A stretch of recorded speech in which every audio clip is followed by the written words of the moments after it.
Thank you, New Hampshire.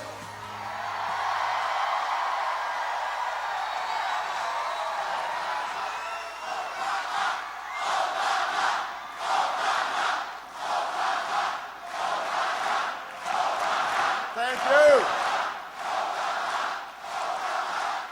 Thank you. Thank you. Thank you, guys. Thank you so much. Thank you. Thank you. Thank you. Oh, thank you, New Hampshire. I love you back. Thank you. Thank you. Well, thank you so much. I am still fired up and ready to go.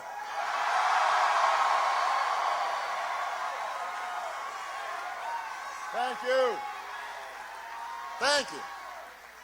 Well, first of all, I want to congratulate Senator Clinton on a hard-fought victory here in New Hampshire. She did an outstanding job. Give her a big round of applause.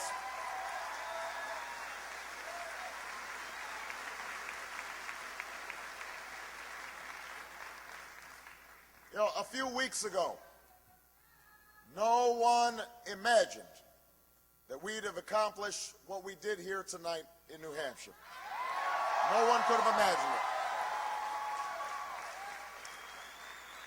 For most of this campaign, we were far behind. We always knew our climb would be steep. But in record numbers, you came out and you spoke up for change. And with your voices and your votes, you made it clear that at this moment, in this election, there is something happening in America.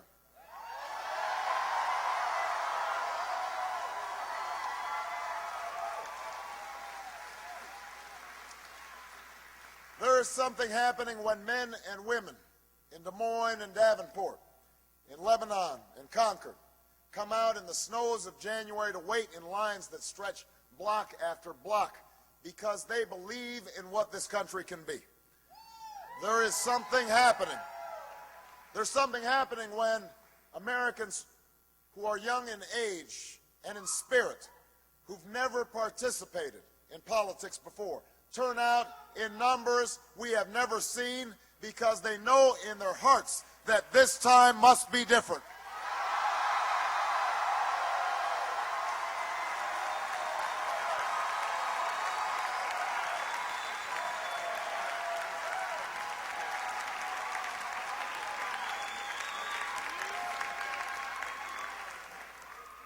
There's something happening when people vote not just for party that they belong to, but the votes, the hopes that they hold in common.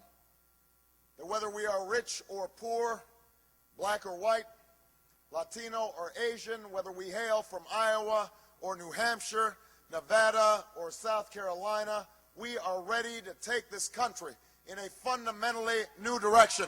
That's what's happening in America right now. Change is what's happening in America.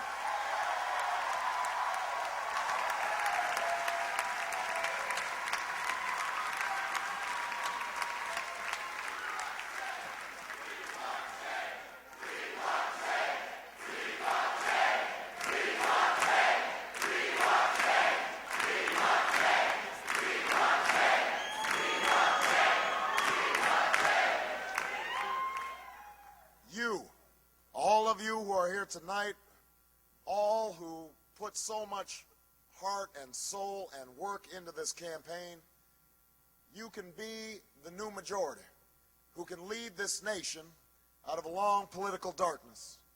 Democrats, independents, and Republicans who are tired of the division and distraction that has clouded Washington, who know that we can disagree without being disagreeable, who understand that if we mobilize our voices to challenge the money and influence that stood in our way and challenge ourselves to reach for something better, there is no problem we cannot solve. There is no destiny that we cannot fulfill. Our new American majority can end the outrage of unaffordable, unavailable health care in our time. We can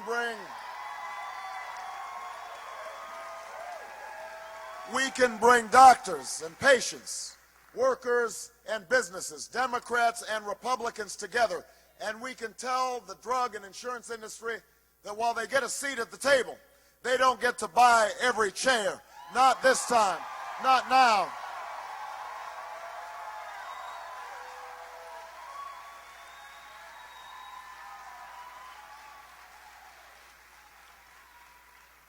Our new majority can end the tax breaks for corporations that ship our jobs overseas and put a middle-class tax cut in the pockets of working Americans who deserve it. We can stop sending our children to schools with corridors of shame and start putting them on a pathway to success. We can stop talking about how great teachers are and start rewarding them for their greatness by giving them more pay and more support. We can do this with our new majority.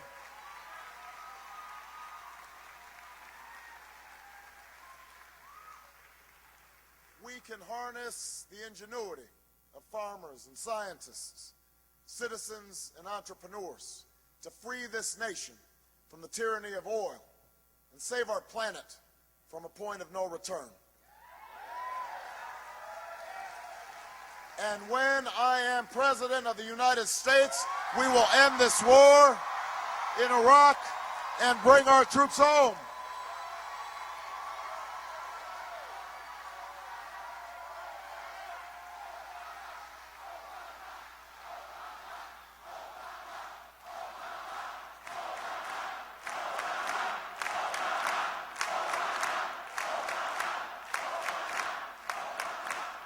We will end this war in Iraq. We will bring our troops home.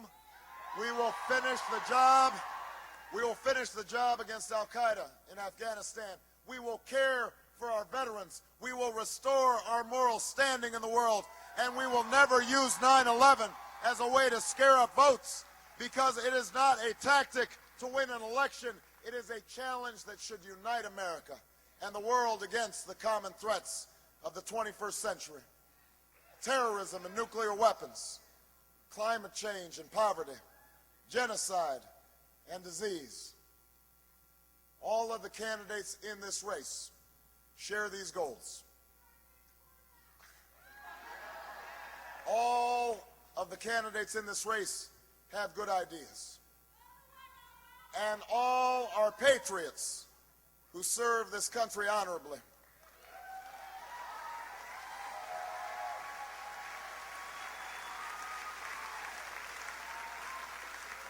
But the reason our campaign has always been different, the reason we began this improbable journey almost a year ago, is because it's not just about what I will do as president. It is also about what you, the people who love this country, the citizens of the United States of America, can do to change it. That's what this election is all about.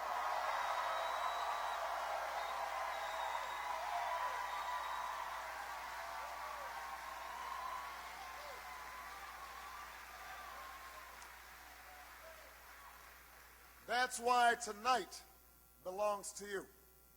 It belongs to the organizers and the volunteers and the staff who believed in this journey and rallied so many others to join the cause.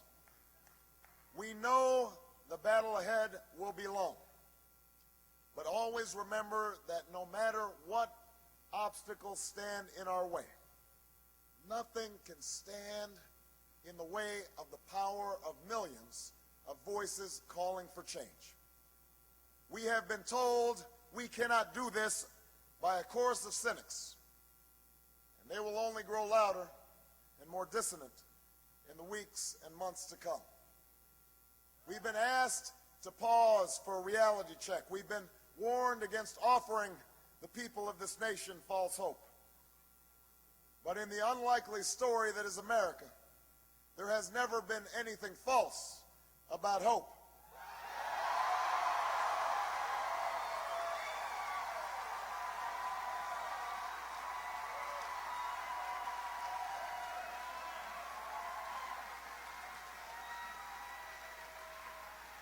For when we have faced down impossible odds, when we've been told we're not ready, or that we shouldn't try, or that we can't, generations of Americans have responded with a simple creed that sums up the spirit of a people. Yes, we can. Yes, we can. Yes, we can. Yes, we can.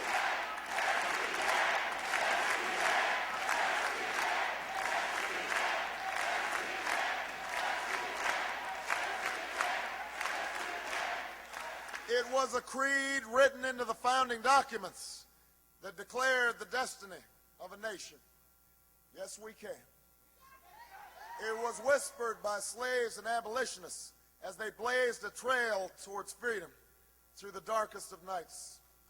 Yes, we can. It was sung by immigrants as they struck out from distant shores and pioneers who pushed westward against an unforgiving wilderness. Yes, we can.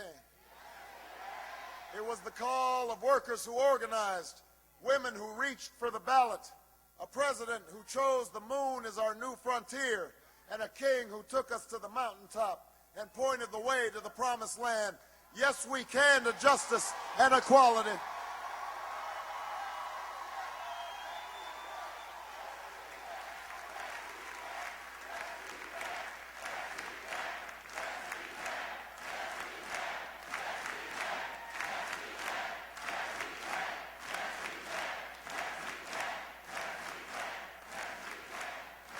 Yes, we can to opportunity and prosperity. Yes, we can heal this nation. Yes, we can repair this world. Yes, we can.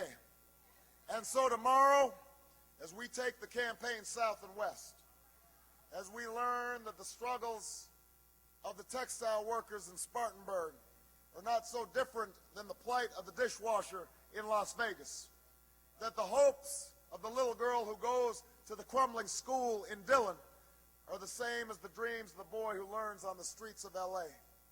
We will remember that there is something happening in America, that we are not as divided as our politics suggest, that we are one people, we are one nation, and together we will begin the next great chapter in the American story with 3 words that will ring from coast to coast, from sea to shining sea.